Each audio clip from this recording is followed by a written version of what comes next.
Hello, beautiful people. This is Africa Diary, and I'm glad to have you join me again for this week's ride.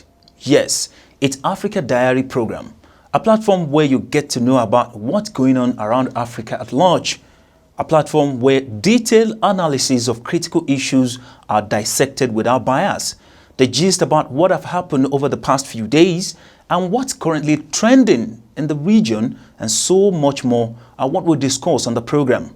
So, sit down, relax, and hop on the moving train as I take you round.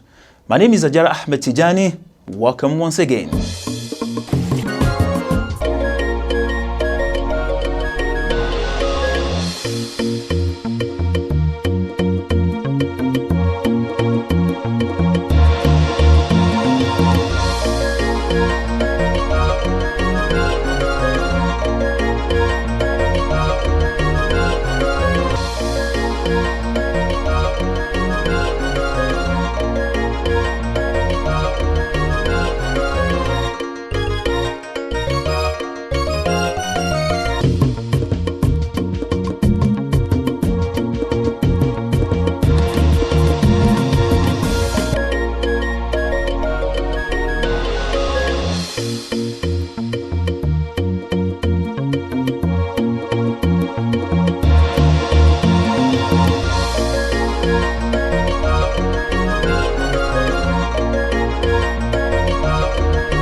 So much have taken place in this week alone, and it is our joy and responsibility to bring forth highlights of these brighter sides of happenings for your viewing delight. However, our journey begins from world most important days which occurred during this week. To begin with, World Mental Health Day was a day set aside every 10th of October to mark mental-related health issues around the globe. The day is observed on 10th of October every year with the overall objective of raising awareness on mental health issues around the world and mobilizing effort in support of mental health.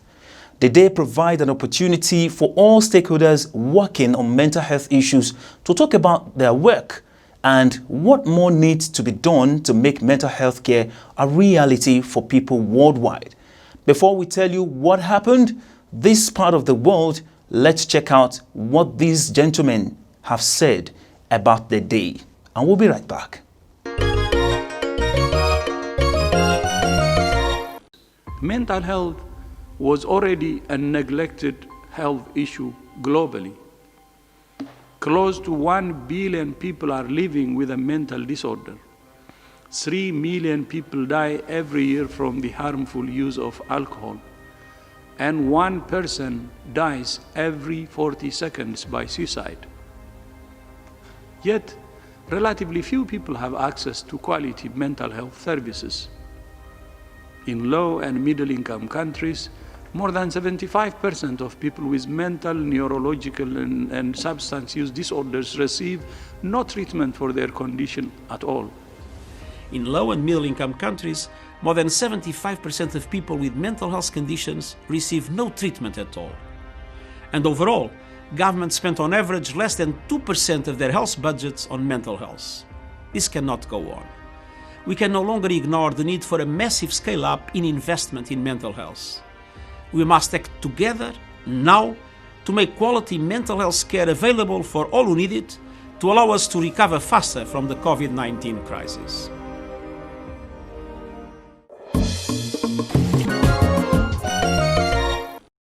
Hello, welcome back. Here we are in Somaliland. Health Ministry spearheads efforts to put in place mental health law in order to reduce rate of illness. Somaliland Minister of Health, represented by the director of the ministry, said Somaliland government was commemorating with the world due to the effect of mental health in the country, and the government has proposed a mental health law in order to care for more victims, aside from all the programs related to mental health which the ministry has been embarked before. Joining the world in commemorating World Mental Health Day, the director of the ministry, Mohammed Abdi Hargey, emphasized that the program was significant to Somaliland as the nation is one of the countries that mental health is a major problem. He said the event, which has a theme as mental health for all, greater investment, greater access, was needful to advocate and speak against discrimination to improve the mental health situation in the country, adding that a budget is set aside for the procurement of drugs for the patient. Minister of Health and the government of the Somaliland, they have doing a lot in terms of improve the mental health situation in the country. There is a budget for some hospitals that has been contributed from the Minister of the Finance through the Minister of Health. This budget is serve as a salary of some staffs and the nutrition of the patient is suffering from the mental illness. Also, the Minister of Health is revising the mental health policies in Somaliland, which is eventually a thing to introduce the Act for the mental health, which is eventually get to the Parliament in order to get the Parliament Act for the mental health activity and illnesses.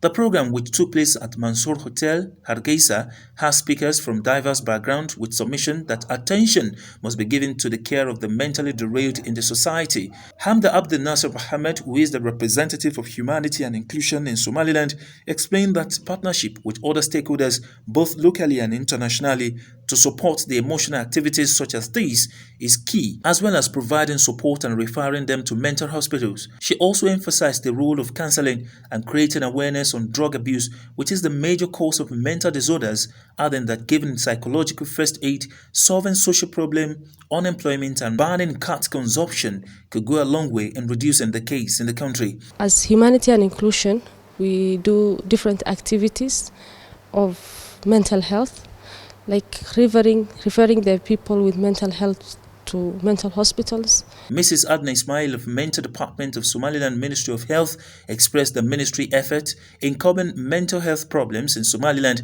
taking cognizance of this COVID-19 period, which is a global challenge to the world at large. Mental health impact of COVID-19 is on many lines.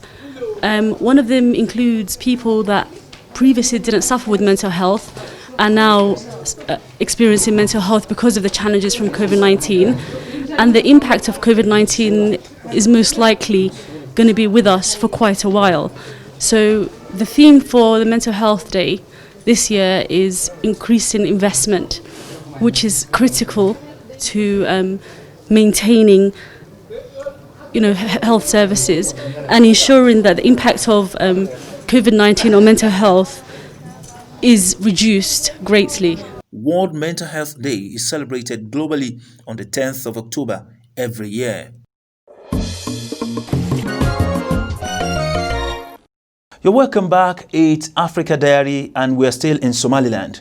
President Tsai Ing-wen met with Somaliland representative to Taiwan, Mohammed Omar Hage Mahmoud, on Monday, that's October 12, at the presidential office, where she expressed optimism in future bilateral relations.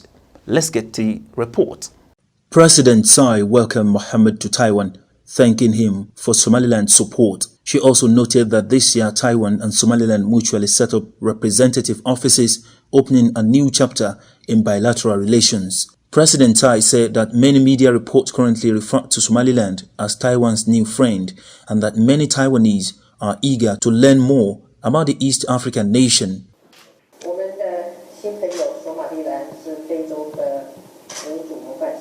Our new friend Somaliland is a model of democracy in Africa. In the future, our respective representative offices will work to launch various cooperation projects, promote exchanges in many areas, and deepen the friendship between our peoples. Tai added that after Mahmoud came to Taiwan in August, through various forms of interactions, he allowed the people of Taiwan to get to know Somaliland better, and he helped the governments and private sectors of both nations to seek more opportunities for cooperation. Tai pointed out the strategic position of Somaliland in East Africa, as well as Taiwan's unique geostrategic position in the Indo-Pacific region. Countries share many historic and strategic affinities. We both managed to overcome the negative effect of the unfortunate international isolation that the future Somaliland relations with other countries should be based on maximizing trade and investment potential rather than aid dependency. Somaliland has vast untapped economic potential, and the countries are slowly waking up to this fact. My government is welcoming giant Taiwanese companies to come invest and trade with Somaliland. She stated that she believed closer bilateral cooperation has many advantages, including more diversified development. She said that in the past, the two countries have cooperated in the fields of medical care, education, and maritime safety. In the future, Tai stated, various cooperative projects will be launched to deepen the friendship between the two peoples. Now in Somalia, to be specific, Galmudug. Galmudug president nominates new magistrate for justice reform. The president of Galmudug, Ahmed Abdelkari Akorkor, has nominated court magistrates in this regional administration. A circular issued by Galmudug presidency that reached the local press shows list of people nominated in judiciary system. Let's get to see the report and we'll be back again. They are heads and deputies of courts and general prosecutors. The list include Syed Abdurrahman Sheikh, Court of Appeal, Judge of Gagadug, Mohammed Abdul Kadiye, a regional head of the Superior Court, Jamali Ali Salad, Court of Appeal, Judge of Modog Region, Abdirazak Ali Yusuf, Principal Judge of Modog Region, Abdullahi Ali Umar, the Deputy of General Prosecutor of Galmudug, Abdul Hakim Muhammad Hirsi, the Deputy of General Prosecutor of Galmudug.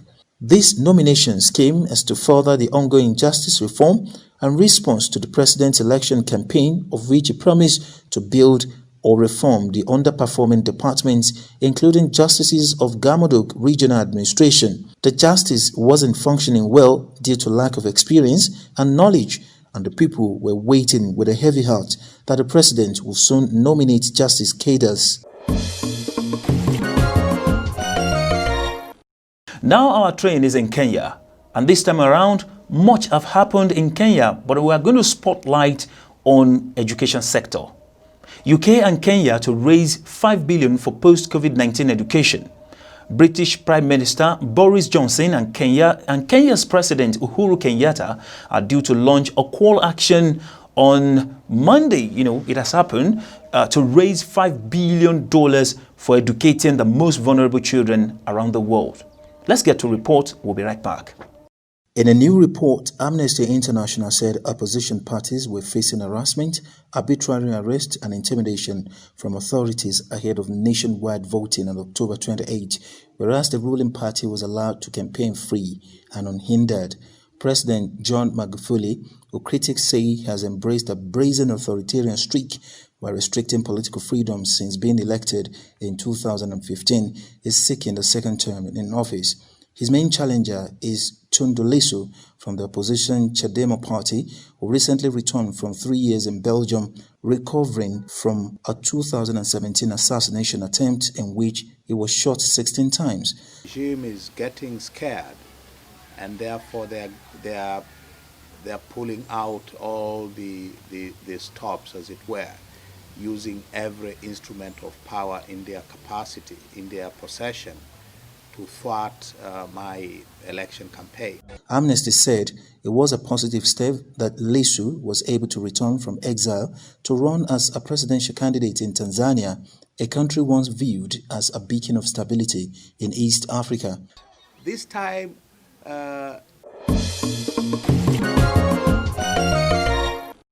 Now, still on education in Kenya, when Kenyan government decided to reopen schools after a long closure due to COVID-19, the feeling was like,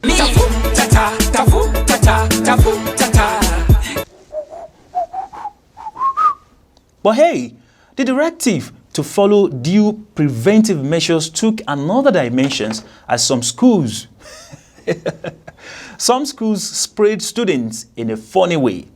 Kenya's health ministry has warned school administration against spraying students with disinfectant as part of measures to curb the spread of coronavirus. Let's see the report. However funny it is. Final year students in primary and secondary schools resumed learning on Monday. A video showing schoolgirls queuing to be sprayed was posted on Twitter by a local newspaper, sparking an uproar.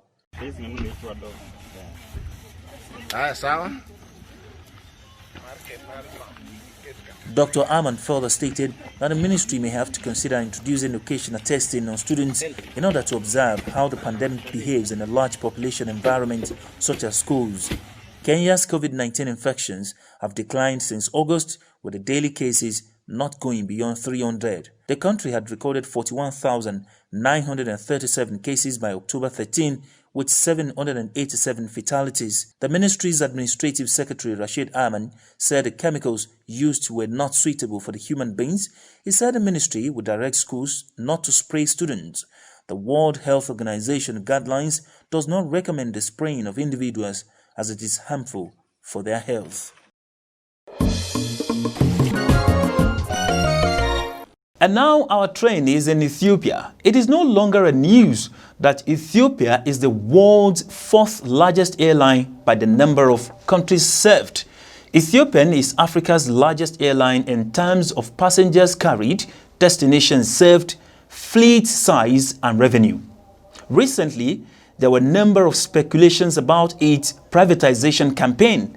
But this week, news reaching our desk says that Ethiopia has temporarily suspended plans to partially privatize its flag carrier Ethiopian Airlines following a review of its performance during coronavirus pandemic. Of course, I experienced that while I was traveling down to this place. Let's get to see the report. It is one of the biggest companies the Ethiopian government pledged to partially open for privatization. The idea was part of the economic and political reforms ushered in after Prime Minister Abiy Ahmed came to power in 2018. But now, it says that Africa's largest airline will remain in the hands of the government, at least for the time being. The announcement was made by Minister of Finance Ahmed Shide during his presentation of the first quarter report of the Ethiopian fiscal year. He said the airline has continued to generate much-needed foreign currency for the country amid the pandemic. Ethiopian Airlines had previously said it had lost more than $900 million in earnings from passengers' flights during the pandemic. But it is one of the few airlines across the world to stay relatively stable, largely due to a shift from passenger flights to cargo as countries closed their airspaces. It changed 27 of its passenger planes into freight transportation.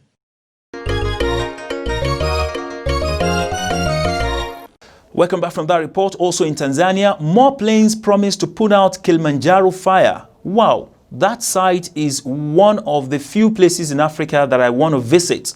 But something tragic is actually happening to this site.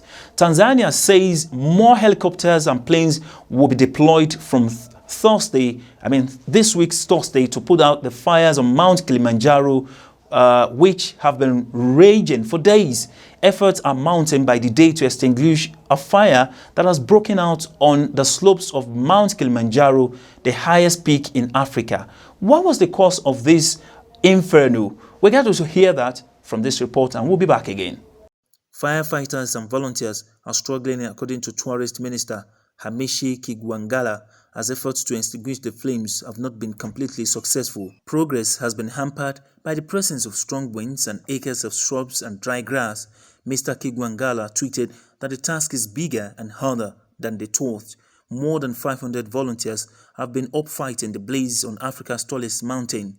Although the cause of the fires is unknown, the National Parks Authority said there were indications that it could have been caused by people who were cooking at a resting area on the mountain. Members of the Tanzania National Parks Authority, TANAPA, and local people have been struggling to put out the blaze, which began on Sunday. Their efforts have been hampered by the altitude as well as strong winds and dry weather, which have caused the fire to spread fast from a fire used to prepare food for tourists. If you're just joining us, this is Africa's Diary, reaching you from CBA TV, the voice of East Africa and beyond. Right about now, our train is in South Sudan. Like I promised you, it's a train that moves around all the continent. And right about now, we're in Sudan. It's a bit of comedy here in South Sudan as the Minister of Information, Michael Makwei, declared the government's intention to change the economic recessed nation's currencies. But on the other hand, the South Sudan President Salva Kiir said his government has no plan whatsoever to change the country's currency, as announced by the Minister of Information. Funny, you say? Well, let's get to see the report. One of the reports is that most of the citizens are actually hoarding currency in their houses. And most of them hoard them because for so many reasons. There are some who fear that if they take their money to the bank, then they may be confiscated and so forth.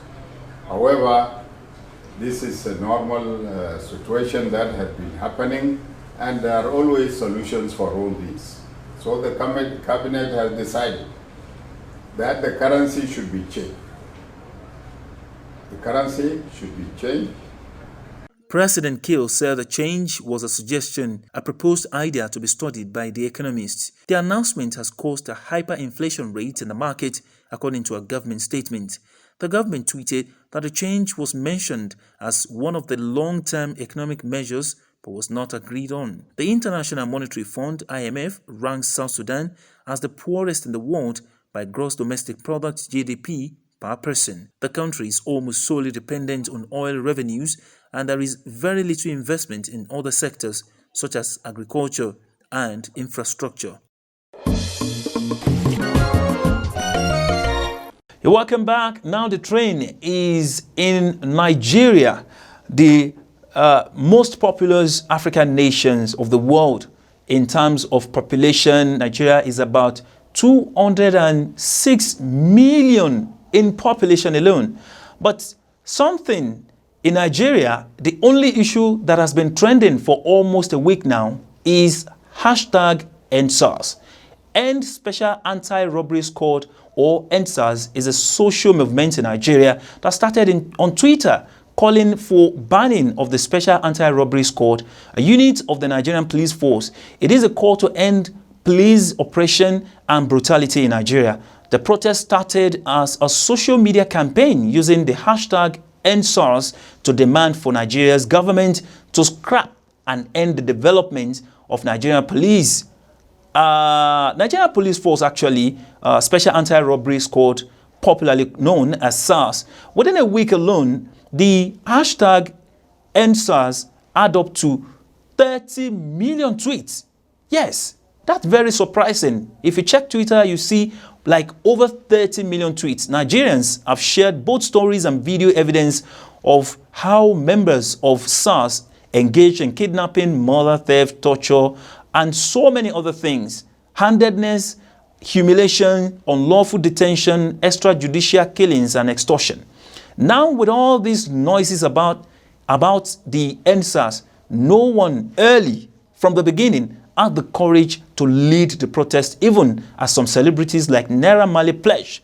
Coincidentally, as the world marked Girls' Day, a Nigerian lady, Aishat Yusufu, stole the show in a powerful warring protest which made her a standing hero, as the protest compelled and forced the Nigerian President Muhammadu Buhari to attune to the yearnings of the thousands of protesters? Well, let's get to see the video and we'll be right back. Greatest Nigerian people! We are citizens, we are not slaves. Yes. We are citizens, we are not slaves. Yes. And we will continue to let them know that indeed we are citizens, we are not slaves.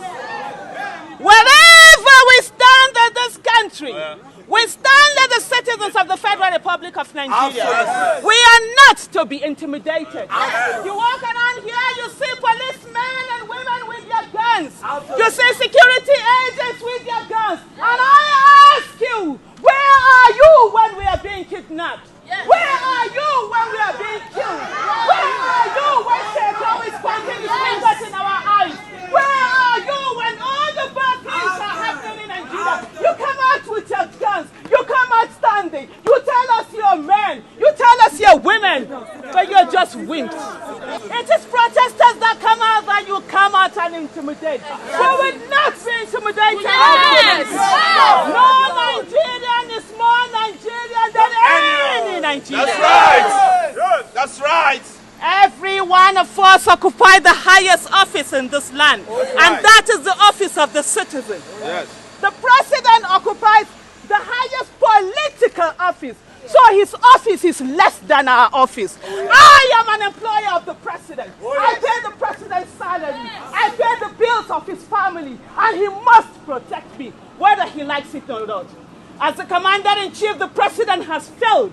Use this opportunity to say a word on the recent genuine concerns and agitations by Nigerians about the excessive use of force and, in some cases, extrajudicial killings and wrongful conduct by men of the Nigerian police force.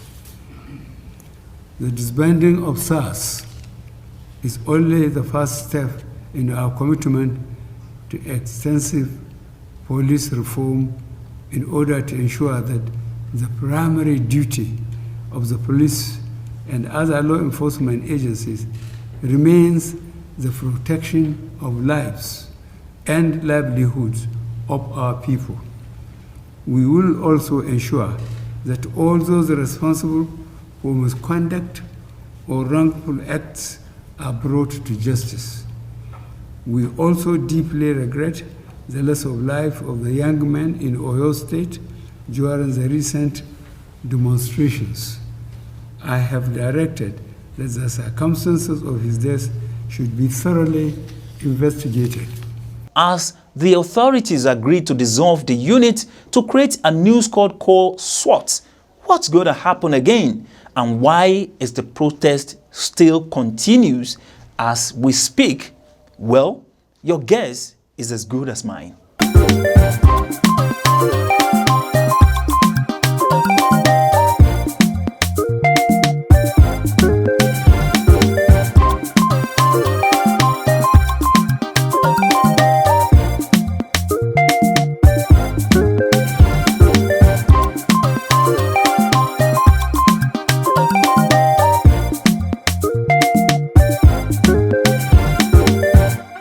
Join us again next week as we come your way, same station, same time, and the repeat broadcast is also coming up. My name is Ajara Tijani.